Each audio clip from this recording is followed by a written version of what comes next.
Hello everyone. आज की इस क्लास में राजस्थान असिस्टेंट प्रोफेसर एग्जाम के लिए समाजशास्त्र के महत्वपूर्ण प्रश्नों को देखने वाले हैं। क्लास स्टार्ट हो इससे पहले आप सभी इस वीडियो को ज़्यादा से ज़्यादा लोगों के साथ शेयर ज़रूर कर दीजिए। अगर आप नेट जेआरएफ पीजीटी जीआईसी या फिर असिस्टेंट प्रोफेसर एग्जाम की तैयारी कर रहे हैं सोशियोलॉजी से, तो इस चैनल के साथ जुड़कर यहाँ से आप अपनी स्टडी को कंप्लीट कर सकते हैं। प्लेलिस्ट में उन सभी वीडियोस के फोल्डर्स मिल जाएंगे, आप वहाँ से उन वीडियोस को देख सकते हैं।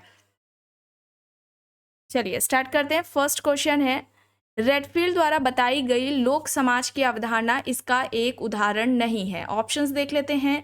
अपेक्षाकृत छोटा पृथक्कृत समाज, लौकिक समाज, सजातीय समाज, समूह एकता के भाव से ओतप्रोत समाज। यहाँ पर क्या हो जाएगा? फर्स्ट क्वेश्चन का यहाँ पर राइट आंसर क्या हो जाएगा? लौकिक समाज हो जाएगा।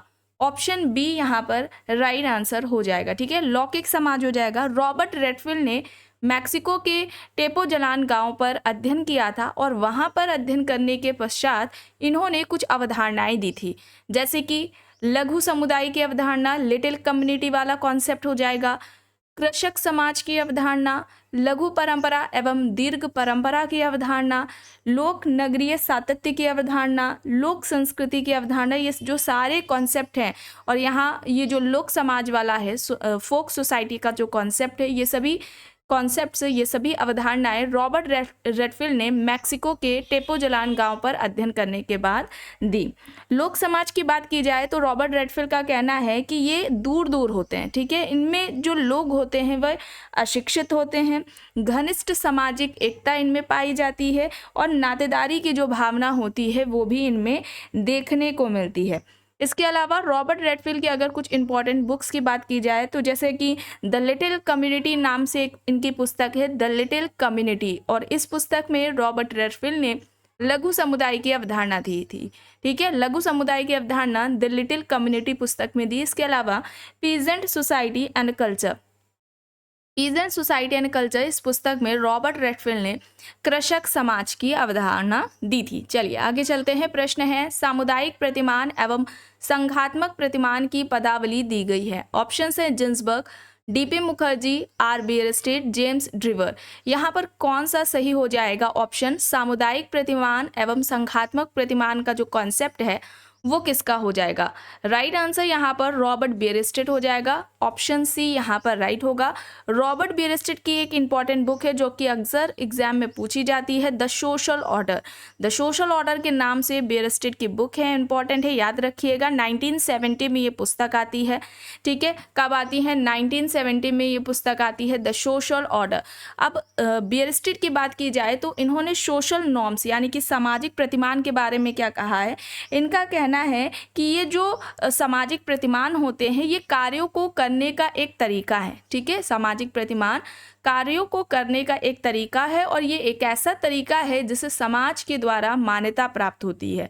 तो कार्यों को करने का तरीका जिसे समाज द्वारा मान्यता प्राप्त है, इसे ही सामाजिक प्रतिमान कहा है रॉबर्ट बियरस्टेट ने। रॉबर्ट बियरस्टेट सामाजिक प्रतिमान के दो प्रकार बताते हैं। पहला सामुदायिक प्रतिमान, ये ऐसे प्रतिमान होते हैं जिनका संबंध पूरे समाज, पूरे समुदाय से होता है, जैसे कि अभिवादन करना। ठीक है, और यहाँ पर जब संघात्मक प्रतिमान की बात होती है तो ये किसी समूह विशेष से ही संबंधित होते हैं, जैसे कि शिक्षकों को अच्छा पढ़ाना चाहिए तो ये केवल शिक्षकों तक ही, टीचर्स तक ही सीमित है।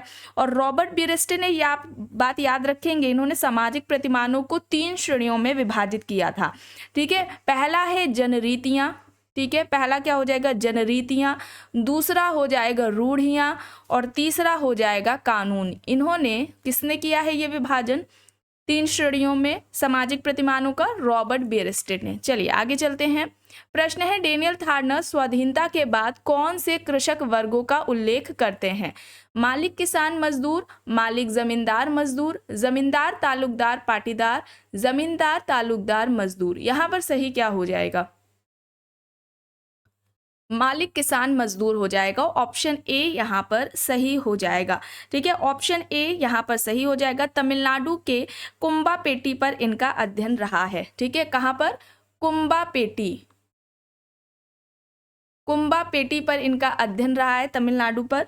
और इन्होंने मालिक किसान मजदूर ये 3 तरीके से कृषक वर्गों की बात की है। मालिक में स्वयं जो मालिक होते हैं वे कृषि कार्य नहीं करते हैं, बल्कि कृषि श्रमिकों से, किराएदारों से ये कृषि कार्य करवाते हैं। और जब किसान की बात आती है तो ये स्वयं भूमि पर पारिवारिक श्रम से कृषि कार्य करते हैं। मजदूर की बात की जाए तो इसके अंतर्गत बटाईदार, भूमिहीन कृषक आ जाते हैं, भूमिहीन जो श्रमिक है वे आ जाएंगे, और इनकी जो जीविका होती है वो दूसरों की भूमि पर श्रम से चलती है। ठीक है, तो यहाँ पर ऑप्शन ए हो जाएगा सही। प्रश्न है, जाटव के संबंध में किसने यह तर्क दिया कि संस्कृतिकरण के स्थान पर अभिजन अनुकरण की अवधारणा ज्यादा उपयोगी है? Owen M Lynch, Andre Beteille, SC. Dube, Milton Singer यहाँ पर ऑप्शंस दिए गए हैं। जाटव के संबंध में किसने यह तर्क दिया कि संस्कृतिकरण के स्थान पर अभिजन अनुकरण की जो अवधारणा है वो ज्यादा उपयोगी है? सही यहाँ पर क्या हो जाएगा? ओवेन एम लीच, ऑप्शन ए यहाँ पर राइट हो जाएगा। और इन्होंने आगरा की जाटव जाति पर अध्ययन किया था। ठीक है, आगरा की जाटव जाति पर अध्ययन ओवेन एम लीच का है। चलिए आगे चलते हैं। प्रश्न है, सह संस्कृतिकरण संस्कृति का शून्य बिंदु है या किसने कहा? सह संस्कृतिकरण संस्कृति का शून्य बिंदु है या किसके द्वारा कहा गया है?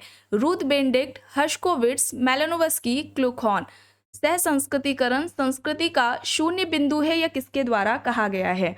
सही यहाँ पर हो जाएगा मेलानोव्स्की। मेलानोव्स्की ऑप्शन सी यहाँ पर राइट आंसर हो जाएगा। ठीक है, ऑप्शन सी यहाँ पर राइट आंसर हो जाएगा। मेलानोव्स्की की बात की जाए तो ये व्यक्तिवादी प्रकारवादी हैं। इन्होंने मानवीय आवश्यकता का सिद्धांत दिया था, जिसमें 3 तरह की आवश्यकताओं की बात की थी: प्राथमिक आवश्यकता, द्वितीयक आवश्यकता और तृतीयक आवश्यकता। और इन सभी आवश्यकताओं की पूर्ति का साधन मेलानोव्स्की ने किसे बताया था? कल्चर को बताया था, संस्कृति को बताया था। और संस्कृति किस तरीके से मानवीय आवश्यकताओं को पूरा करने में मदद करती है, उसी के संदर्भ में इन्होंने फंक्शंस की प्रकार की भी बात की थी। ये भी बात आपको याद रखना है। और इसके अलावा इन्होंने जो धर्म है, जादू है और विज्ञान है, इसकी भी बात की है। जादू के 2 प्रकार बताए हैं इन्होंने, एक है सफ़ेद जादू और दूसरा काला जादू। सफ़ेद जादू जो दूसरों के कल्याण, दूसरों की अच्छाई के लिए किया जाता है, और ब्लैक जो मैजिक है, काला जादू है, ये दूसरे को नुकसान पहुंचाने के लिए किया जाता है, दूसरों को हानि, कष्ट पहुंचाने के लिए किया जाता है। तो यहाँ पर सी हो जाएगा ऑप्शन राइट। प्रश्न है, वैश्विक ग्राम का विचार किसने दिया? Anthony Giddens, Marshall McLuhan, Wallerstein, एनी टॉट। वैश्विक ग्राम यानी कि जो ग्लोबल विलेज का कॉन्सेप्ट है वो किसके द्वारा दिया गया है? मार्शल मैक्लुहन यानी कि विकल्प बी यहाँ पर सही हो जाएगा। ऑप्शन बी यहाँ पर राइट आंसर हो जाएगा। ग्लोबल विलेज का कॉन्सेप्ट मार्शल मैक्लुहन का है। और इससे ही एक ग्लोबल सिटी, ठीक है, एक आता है ग्लोबल सिटी का, वो किसका है? सस्किया सेन। ग्लोबल सिटी का जो कॉन्सेप्ट है वो किसने दिया है? सस्किया सेन ने दिया है। वर्ल्ड सिस्टम थ्योरी किसकी है? वॉलस्टीन की है। वर्ल्ड सिस्टम थ्योरी किसकी है? वॉलस्टीन की है। ग्लोबल सिटी सस्किया सेन का है कॉन्सेप्ट। ठीक है, चलिए आगे चलते हैं। प्रश्न है, अपराध के विभेदक सहचर सिद्धांत का निरूपण किसने दिया था? Cohen, Cloward and Ohlin, Sutherland, Becker. अपराध का जो विभेदक सहचर का सिद्धांत है वो इनमें से किसके द्वारा दिया गया है? अपराध यानी कि क्राइम, इस टॉपिक को भी कंप्लीट कराया जा चुका है, जिसका कि प्लेलिस्ट में आपको फोल्डर मिल जाएगा। आप में से जितने भी लोग पहली बार इस चैनल पर आए हैं, पहली बार क्लास देख रहे हैं, वे सभी चैनल पे प्लेलिस्ट में जाकर वहाँ से जितने भी अभी तक क्लासेस हुई हैं उन सभी का फोल्डर बना दिया गया है। आप वहाँ से उन टॉपिक्स को कंप्लीट कर सकते हैं। यहाँ पर सही क्या हो जाएगा? सदरलैंड हो जाएगा। ऑप्शन सी यहाँ पर राइट आंसर हो जाएगा। सदरलैंड का क्या कहना था? जैसे कि लोम्ब्रोसो कहते हैं ना कि व्यक्ति जन्म से ही अपराधी होता है, ठीक है, वो व्यक्ति जन्म से ही अपराधी होता है। ये इनका अब जो अपराधी होता है वो जन्म से ही होता है, ये इनका कहना था। लेकिन जो सदरलैंड है उनका क्या कहना था कि नहीं, ये गलत है। उनकी बात का सदरलैंड ने खंडन किया। उनका कहना था कि अपराधी जो व्यक्ति है वो समाज में रहकर ही आपराधिक कार्यों को, आपराधिक गतिविधियों को सीखता है, तो समाज को जिम्मेदार मानते हैं सदरलैंड। इनका कहना था कि जो अपराधी व्यवहार है वो व्यक्ति अपने समाज में रहकर ही सीखता है। विभिन्न लोगों के संगति, उनके संपर्क में रहकर ही वह उन जो व्यवहार होते हैं उनको सीखता है। व्यक्ति का अच्छा करना या जो बुरा कार्य करना है, ये उनका उस व्यक्ति का विभिन्न लोगों के संपर्क में रहने से ही होता है। ठीक है, विभिन्न लोगों के संपर्क का परिणाम ही होता है व्यक्ति के कुछ अच्छे कार्य या बुरे कार्यों को करने के लिए। अब इन्होंने जो कॉन्सेप्ट है ये जो दिया है, किस बुक में दिया है? प्रिंसिपल्स ऑफ क्रिमिनोलॉजी में दिया है। प्रिंसिपल्स ऑफ क्रिमिनोलॉजी, इस पुस्तक में इन्होंने ये कॉन्सेप्ट इन्होंने दिया है और इनकी इस थ्योरी को, विभेदक साहचर्य सिद्धांत को, संस्कृति संचरण का सिद्धांत और उप संस्कृति का सिद्धांत भी कहा जाता है। ये भी आपको याद रखना है। प्रश्न है, लेबलिंग थ्योरी की मुख्य अवधारणा है सहमति, कलंक, प्रेरणा, आकांक्षा। यहाँ पर सही क्या होगा? लेबलिंग थ्योरी की मुख्य अवधारणा है सहमति, कलंक, प्रेरणा, आकांक्षा। यहाँ पर ऑप्शंस दिए गए हैं। यहाँ पर कलंक हो जाएगा, बी यहाँ पर सही हो जाएगा। ठीक है, ऑप्शन बी यहाँ पर राइट आंसर हो जाएगा। एंड इसकी बात की जाए तो ये हॉवर्ड बेकर का है। ठीक है, जो लेबलिंग थ्योरी है वो हॉवर्ड बेकर द्वारा दी गई है और इनका कहना था कि व्यक्ति अपराधी जन्म से नहीं होता है बल्कि समाज के द्वारा ही उस पर लेबल लगा दिया जाता है, जैसे कि आवारा, बदमाश का, और फिर वह व्यक्ति धीरे धीरे उसी के अनुरूप व्यवहार भी करने लगता है। चलिए आगे चलते हैं। प्रश्न है, निम्न अनुसंधान चरणों का सही क्रम बताएं। यहाँ पर सही क्या होगा? अनुसंधान, अभिकल्प, तथ्य संकलन, तथ्य संसाधन, तथ्य विश्लेषण और निर्वचन यहाँ पर होगा। विकल्प ए यहाँ पर सही हो जाएगा। किस समाजशास्त्री ने भाषाई दृष्टिकोण से मार्क्सवादी का आकलन किया और मार्क्स के आर्थिक निर्धारणवाद का खंडन किया? ऑप्शन है Gramsci, Cohen, John Elster, John Roemer. यहाँ पर सही क्या हो जाएगा? राइट आंसर यहाँ पर ग्राम्सी होगा और ग्राम्सी ने वर्चस्व की अवधारणा दी थी। ठीक है, वर्चस्व की अवधारणा किसके द्वारा दी गई है? ग्राम्सी के द्वारा दी गई है। ऑप्शन ए यहाँ पर सही हो जाएगा। प्रश्न है, यह सुझाव किसका है कि संघर्ष का समाज में प्रकार्यात्मक महत्व है? Collins, Dahrendorf, Lewis Coser, Karl Marx. यहाँ पर ऑप्शंस दिए गए हैं। संघर्ष का समाज में प्रकार्यात्मक महत्व है, यह किसके द्वारा कहा गया है? लेविस कोजर के द्वारा। लेविस कोजर ने संघर्ष का प्रकार्यात्मक सिद्धांत दिया था। किस पुस्तक में इन्होंने संघर्ष का प्रकार्यात्मक सिद्धांत दिया? पुस्तक का नाम क्या है? The function of social conflict. The function of social conflict में कोजर ने संघर्ष का प्रकार्यात्मक सिद्धांत दिया और कोजर ने आंतरिक संघर्ष एवं बाह्य संघर्ष के साथ साथ वास्तविक और अवास्तविक संघर्ष की भी बात की है। ठीक है, याद रखेंगे आप, आंतरिक एवं बाह्य संघर्ष और वास्तविक और अवास्तविक संघर्ष की बात किसने की है? लेविस कोजर ने की है। संघर्ष के जब स्वरूप की बात करते हैं तो ये कहते हैं जो संघर्ष है हमेशा विघटनात्मक नहीं होता है बल्कि ये संगठनात्मक भी संघर्ष का स्वरूप हो सकता है। तो दो स्वरूपों की बात की, संगठनात्मक और विघटनात्मक। ठीक है, चलिए आगे चलते हैं। प्रश्न है, निम्न में से किसने समाजशास्त्रीय सिद्धांत को परिभाषित करते हुए कहा कि तार्किक रूप से अंतः संबंधित ऐसे तर्क वाक्यों के समूहों को कहते हैं जिनसे आनुभाविक या प्रयोग सिद्ध समानताओं को निकाला जा सकता है? ऑप्शंस है Merton, W.A. Wallace, P.S. Cohen, Durkheim. यहां पर सही क्या होगा? R.K. मर्टन हो जाएगा।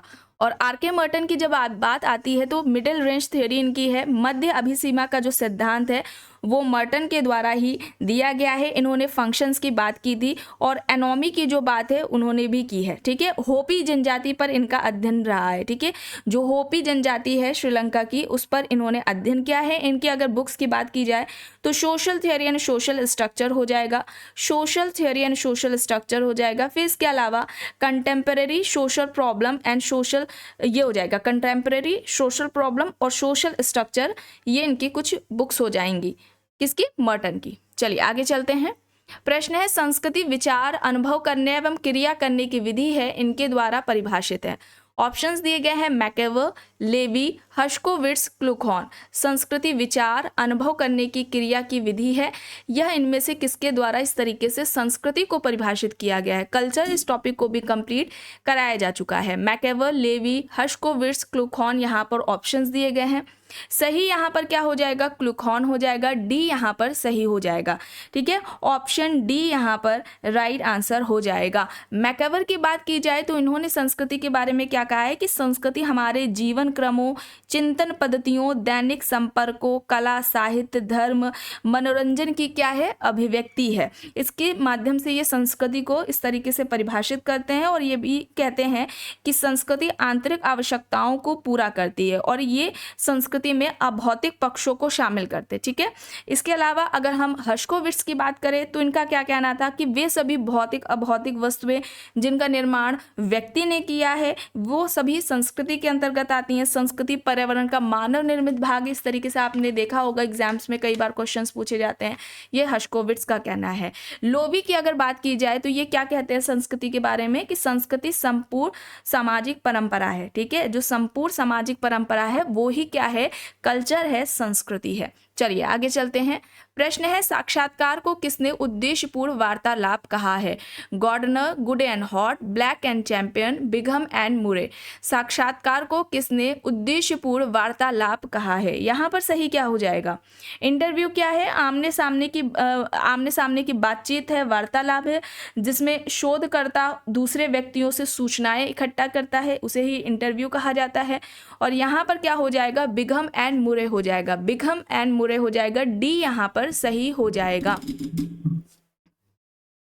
प्रश्न है यह किसने कहा है कि विज्ञान का शुभारंभ अवलोकन में होता है और उसे अंतिम प्रामाणिकता की जांच के लिए अंततः अवलोकन पर ही लौटना पड़ता है? Nails Anderson, good and hot, Bogardus, PV young. यहाँ पर ऑप्शंस दिए गए हैं। विज्ञान का शुभारंभ अवलोकन में होता है और उसे अंतिम प्रामाणिकता की जांच के लिए अवलोकन पर ही लौटना पड़ता है, यह किसका कहना है?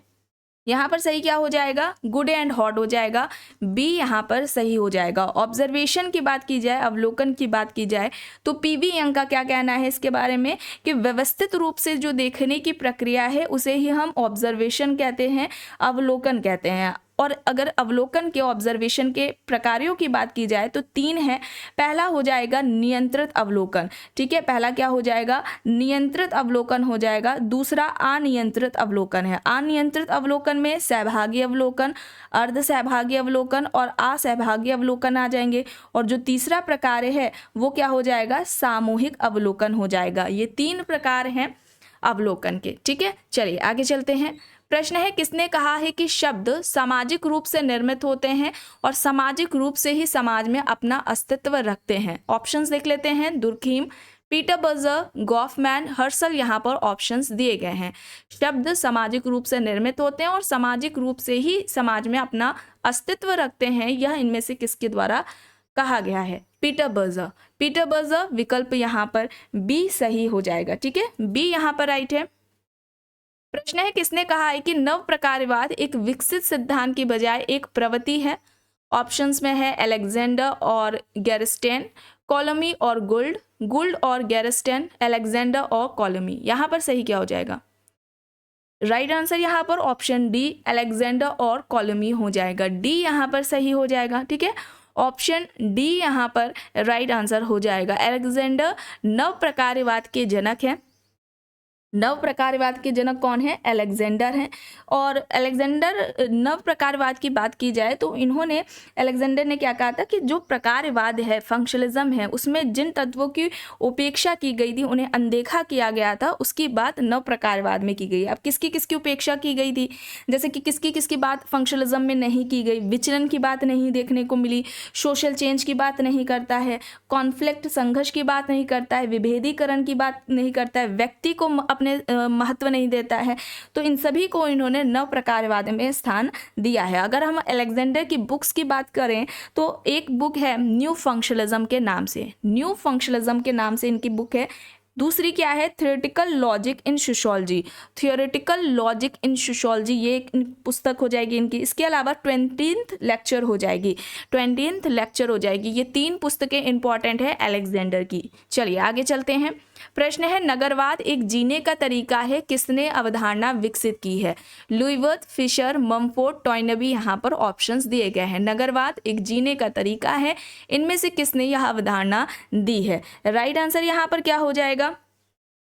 राइट आंसर यहाँ पर लुईवर्थ हो जाएगा। ऑप्शन ए यहाँ पर राइट आंसर हो जाएगा। और लुईवर्थ ने नगरवाद की 3 विशेषताएं बताई थी: विषमता, निर्भरता और दिखावापन। ठीक है, विषमता, निर्भरता और दिखावापन, ये 3 विशेषताएं नगरवाद की बताई थी। इसके अलावा नगरीकरण की भी अवधारणा लुईवर्थ द्वारा दी गई है। नगरीकरण क्या है? लुईवर्थ कहते हैं श्रम गांवों का नगरों में बदलने की जो प्रक्रिया होती है उसे ही नगरीकरण कहा जाता है। अब इस नगरीकरण के 3 तत्व इन्होंने कौन कौन से बताए हैं? जनसंख्या आकार, जनसंख्या घनत्व, जनसंख्या विषमता। ठीक है, जनसंख्या आकार, जनसंख्या घनत्व,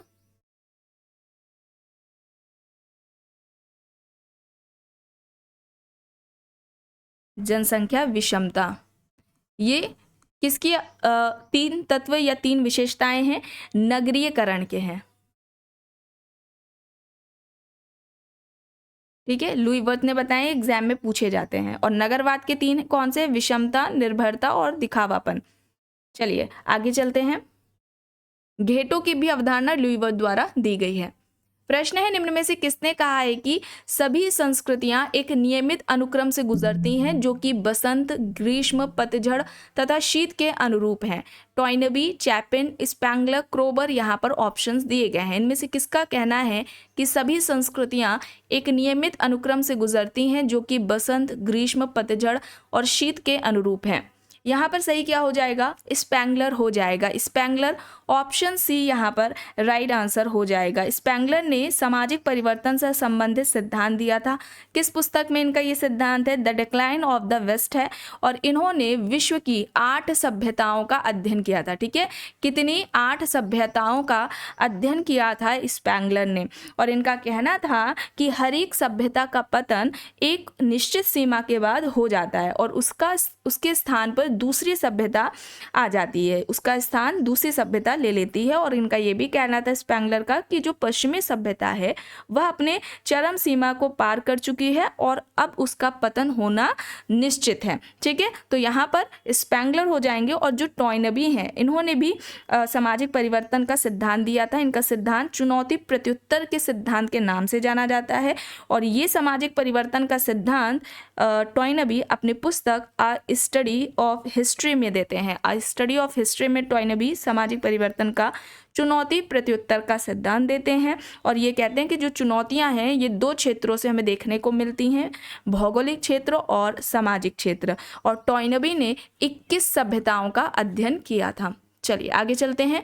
प्रश्न है, जहां कहीं भी जीवन है वहां समाज है, यह कथन किसका है? MacIver and Page, N.S. Timasheff, W. Burgess, R.E. Park. जहां कहीं भी जीवन है वहां समाज है, यह किसका कहना है? मैकेवर एंड पेज का। मैकेवर एंड पेज, ऑप्शन ए यहाँ पर सही हो जाएगा। ठीक है, ऑप्शन ए यहाँ पर राइट आंसर हो जाएगा। नेक्स्ट है, और इनका एक है समाज के बारे में एक परिभाषा आती है, समाज सामाजिक संबंधों का जाल है। ठीक है, समाज सामाजिक संबंधों का जाल है, ये किसका कहना है? मैकेवर का कहना है, ये पूछा जाता है। और ये जो सामाजिक संबंध होते हैं इनका निर्माण कैसे होता है? देखिए, व्यक्ति की कई सारी नीड्स होती हैं, कई सारी आवश्यकताएं होती हैं। उन आवश्यकताओं को पूरा करने के लिए व्यक्ति दूसरे व्यक्तियों के संपर्क में आता है, उनसे अंतरक्रियाएं करता है। और जब ये अंतरक्रियाएं निरंतरता का रूप ले लेती हैं, बार बार अंतरक्रियाएं होती हैं उनसे, तो क्या होती हैं? संबंधों का निर्माण होता है। ठीक है, और ये जो अंतरक्रियाएं हैं ये 3 स्तरों पर हमें देखने को मिलती हैं। व्यक्ति और व्यक्ति के बीच अंतरक्रिया, व्यक्ति और समूह के बीच अंतरक्रिया, और समूह और समूह के बीच में अंतरक्रिया। ठीक है, और इन्होंने जो सामाजिक परिवर्तन, जो समाज की को परिभाषित किया था मैकेवर ने, उसमें इन्होंने क्या कहा था कि जो समाज है, पहली तो बात करते हैं समाज सामाजिक संबंधों की क्या है? संबंधों का जाल है, या हम कहें समाज सामाजिक संबंधों की व्यवस्था है। और ये जो संबंध हैं निरंतर क्या होते हैं? परिवर्तनशील रहते हैं। प्रथाएं, संस्कृति, जो सभ्यताएं हैं, इन सभी का प्रभाव इन संबंधों पर पड़ता है। ठीक है, चूंकि निरंतर परिवर्तन हो रहा है, सामाजिक संबंध जो प्रथाएं हैं इन सभी का प्रभाव पड़ रहा है संबंधों पर, तो ऐसे में संबंध ये विघटित ना हो इसके लिए व्यक्ति के व्यवहारों पर भी नियंत्रण रखने की बात करते हैं मैकेवर। और समाज में ये भी कहते हैं कि हर प्रकार के हमें संबंध देखने को मिलते हैं, सहयोगी के साथ साथ हमें विरोधी संबंध भी देखने को मिलते हैं जो समाज को प्रभावित करते हैं। ठीक है, चलिए आगे चलते हैं। प्रश्न है, किसने यह अवलोकित किया है कि टचम्बली जनजाति की जो महिलाएं हैं वे प्रबल तथा विवेकी थे और जो पुरुष थे वे विनम्र तथा बच्चों का पालन पोषण करने वाले थे? Kolenda, Nesfield, Malinowski, mortgage Mead यहाँ पर ऑप्शंस दिए गए हैं। सही यहाँ पर क्या हो जाएगा? मॉर्गेट मीड हो जाएगा। मॉर्गेट मीड ऑप्शन डी यहाँ पर राइट होगा। मॉर्गेट मीड की एक पुस्तक है male and female. Male and female ये मॉर्गेट मीड की इंपॉर्टेंट बुक है, इसे आप याद रखेंगे, कई बार एग्जाम्स में आती है। मॉर्गेट मीड ने न्यू गिनी की सामाओ जनजाति पर अध्ययन किया था। कहाँ पर? कौन सी जनजाति पर? सामाओ। ठीक है, सामाओ जनजाति पर इनका अध्ययन रहा है, न्यू गिनी की जनजाति है। Coming of as in Samoa नाम से इनकी पुस्तक भी है, याद रखेंगे आप। मॉर्गेट मीड है, जॉर्ज हर्बर्ट मीड नहीं है। ठीक है, चलिए प्रश्न है यहाँ पर, भावात्मक, बोधात्मक एवं मूल्यात्मक उन्मुखता सामाजिक क्रिया में सम्मिलित है, किसने कहा? पार्सन्स, पेरेटो, वेबर या फिर इनमें से कोई नहीं?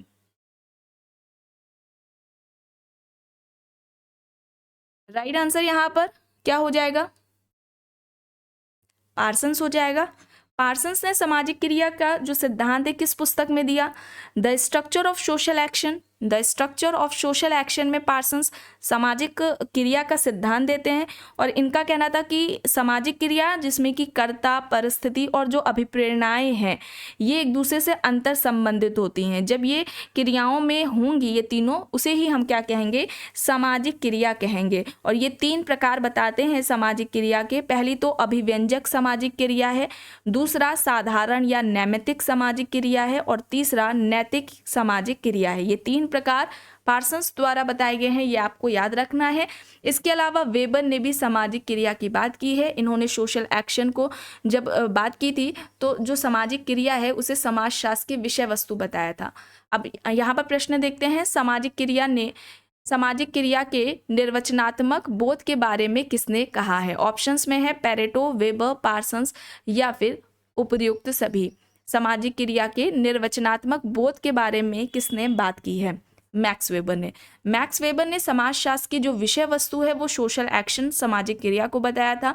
और इस सामाजिक क्रिया के लिए अध्ययन के लिए वेबर दो पद्धतियों की बात करते हैं, एक व्याख्यात्मक बोध या व्याख्यात्मक समझ और दूसरा आइडियल टाइप है, आदर्श प्रारूप है। ये आपको बात याद रखनी है। और किस पुस्तक में इन्होंने सोशल एक्शन की बात की है या ये जो निर्वचनात्मक बोध है, व्याख्यात्मक समझ है, इसकी बात किस पुस्तक में की है? पुस्तक का नाम है the theory of social and economic organisation.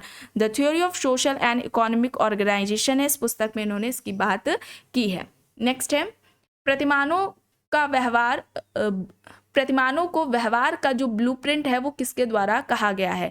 Broom and Selznick, Ralph Linton, MacIver and Page, Kingsley Davis यहाँ पर ऑप्शंस दिए गए हैं। प्रतिमानों को व्यवहार का ब्लूप्रिंट किसने कहा है? Broom and Selznick, Ralph Linton, MacIver and Page, Kingsley Davis यहाँ पर ऑप्शंस दिए गए हैं।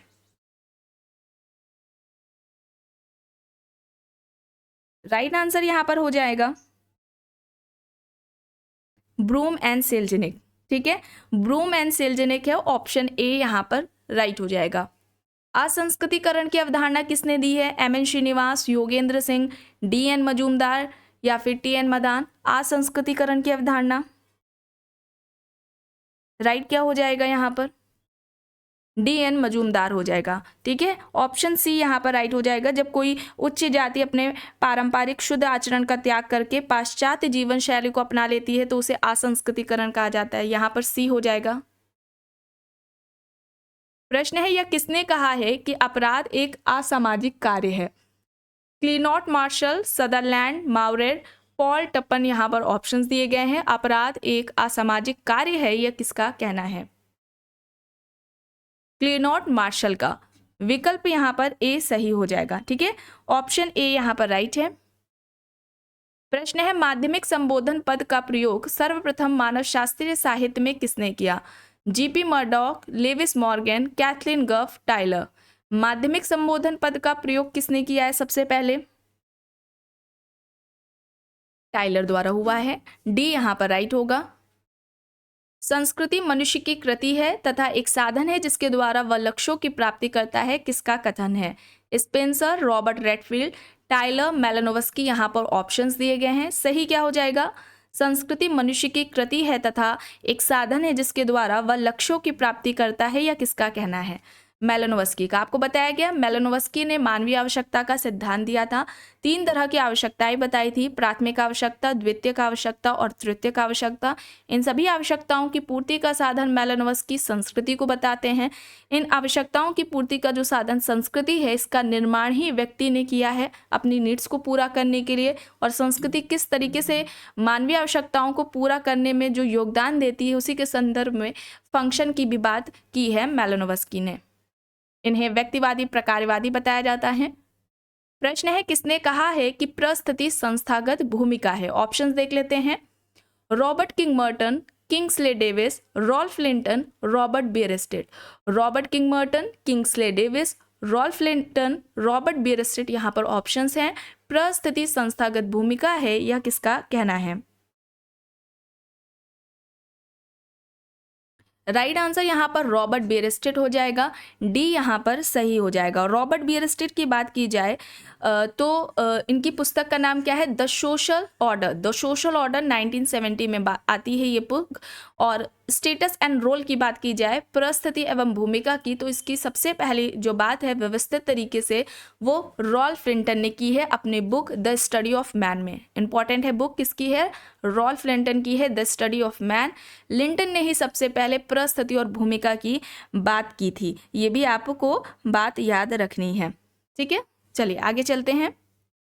प्रश्न है यह किसकी परिभाषा है कि समाजीकरण एक प्रक्रिया है जिससे कि व्यक्ति समूह के आदर्श नियमों के अनुरूप व्यवहार करना सीखता है?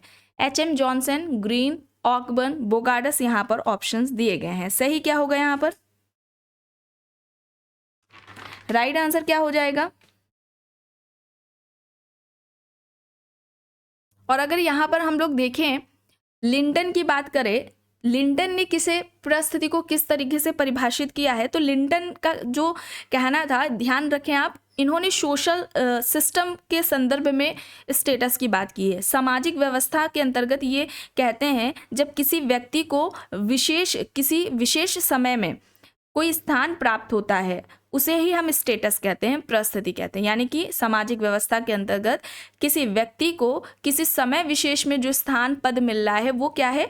वो परिस्थिति कहलाता है। किंग्सले डेविस की बात की जाए तो ये कहते हैं जो परिस्थिति है वो किसी संस्थात्मक व्यवस्था में पद का सूचक है, और ये जो पद है वो समाज द्वारा स्वीकृत है। इसका निर्माण अपने आप यानी कि स्वतः हुआ है, ठीक है। ये किंग्सले डेविस ने कहा है, संस्थात्मक व्यवस्था के संदर्भ में इन्होंने इसे परिभाषित किया है। लिंटन ने सोशल सिस्टम में किया है, और किसी समय विशेष में जब कोई व्यक्ति को पद मिल रहा है उसे बताया है स्टेटस, ठीक है। अब यहाँ पर समाजीकरण एक प्रक्रिया है जिससे कि व्यक्ति समूह के आदर्श नियमों के अनुरूप व्यवहार करना सीखता है, यह किसका कहना है? जॉनसन का। ऑप्शन ए यहाँ पर राइट होगा। सोशलाइजेशन, समाजीकरण, इस टॉपिक को भी कंप्लीट कराया जा चुका है, जिसका प्लेलिस्ट में आपको फोल्डर मिल जाएगा। समाजीकरण की बात की जाए तो सबसे पहले समाजीकरण की बात किसने की है? जॉर्ज हर्बर्ट मीड ने की है। समाजीकरण क्या है? एक सीखने की प्रक्रिया है। चूंकि यह सीखने की प्रक्रिया है तो ये व्यक्ति के पूरे जीवन भर चलती है। जीवन भर चलेगी तो इसमें निरंतरता पाई जाएगी, ठीक है। ये एक निरंतरशील प्रक्रिया है। इसके अलावा बच्चा या व्यक्ति जिस समाज का सदस्य होता है उस समाज के मानदंड, मूल्यों को आत्मसात करने की प्रक्रिया कहलाती है। अब समाजीकरण की प्रारंभिक अवस्था पूछी जाती है, कौन सी है? तो बाल्यावस्था मानी जाएगी। महत्वपूर्ण अवस्था पूछी जाए समाजीकरण की, कौन सी होगी? तो बाल्यावस्था से किशोरावस्था मानी जाती है। चलिए आगे चलते हैं। यहाँ पर बुक्स दी गई हैं, मिलान करके बताना है। यहाँ पर सोशियोलॉजी के इंपॉर्टेंट बुक्स पर पहले ही क्लासेस हो चुकी है, हालांकि अभी कुछ दिनों के बाद भी क्लासेस ली जाएंगी जो इंपॉर्टेंट बुक्स हैं उन पर।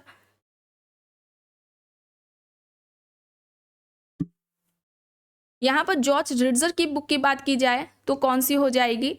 मॉडर्न सोशोलॉजिकल थियोरी हो जाएगी, मॉडर्न सोशोलॉजिकल थियोरी हो जाएगी। अलेक्जेंडर की बात की जाए तो थ्योरेटिकल लॉजिक इन सोशियोलॉजी हो जाएगी, थ्योरेटिकल लॉजिक इन सोशियोलॉजी हो जाएगी। इसके अलावा पार्सन्स की the structure of social action हो जाएगी, और ल्यूहमैन की कौन सी हो जाएगी, risk sociological theory.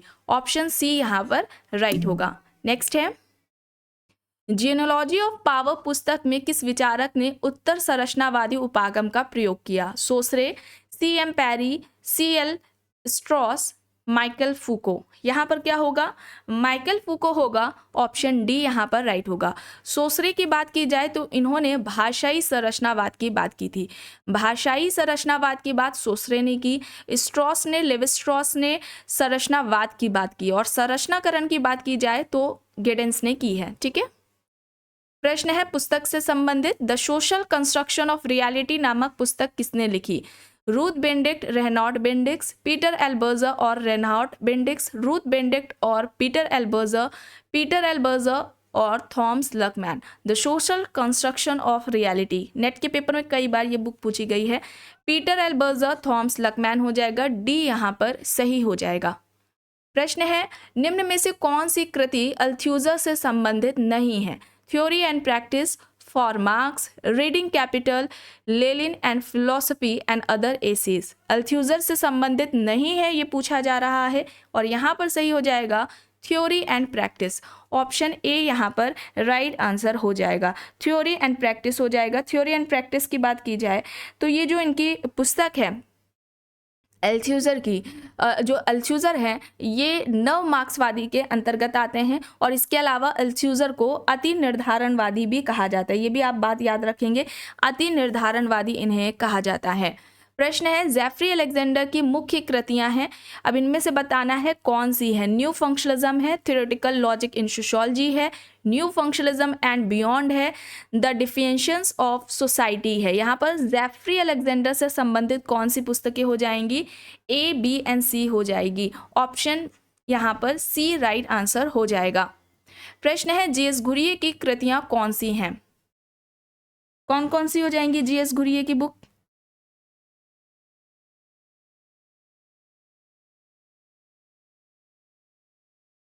Option D, cities and civilisation, culture and society, Indian sadhus. Option D यहाँ पर राइट होगा।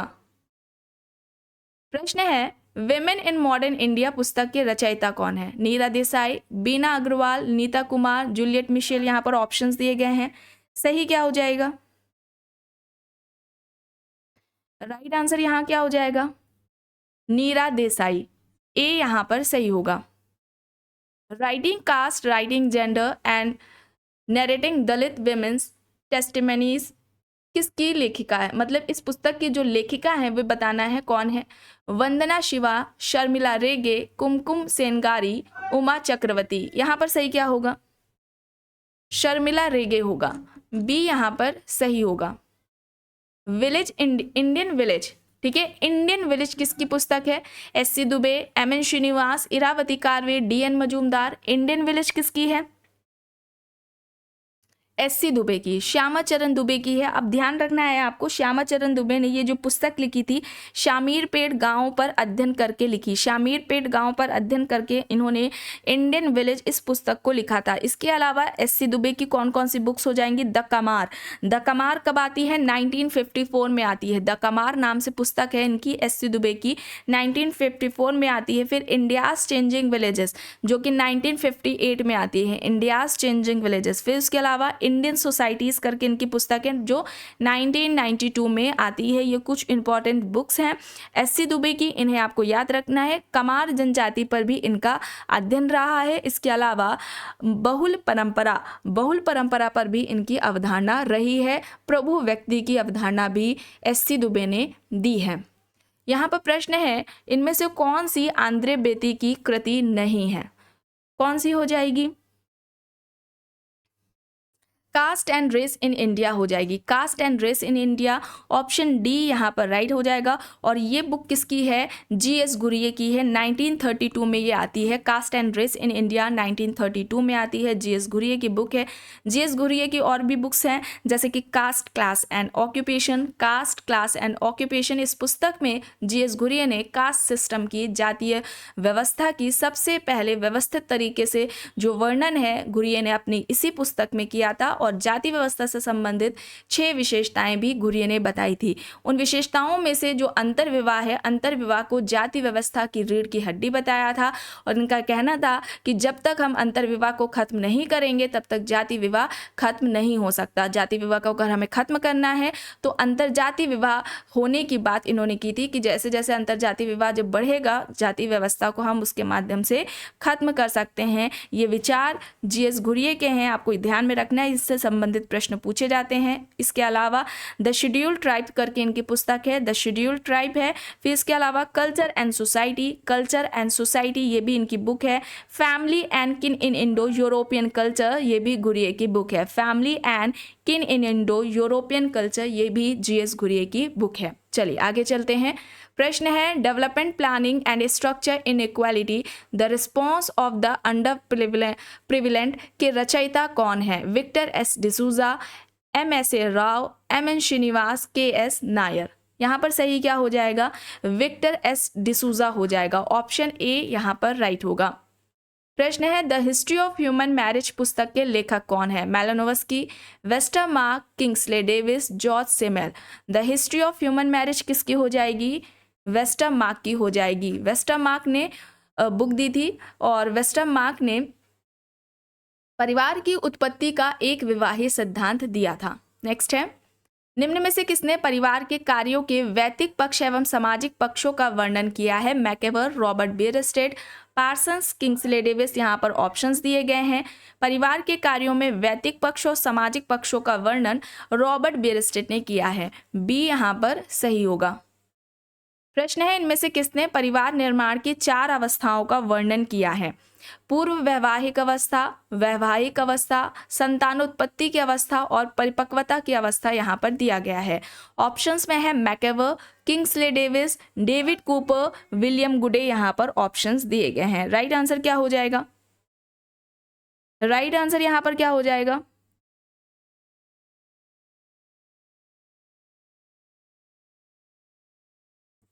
राइट आंसर यहाँ पर हो जाएगा ऑप्शन ए मैकेवर। ठीक है, मैकेवर हो जाएगा।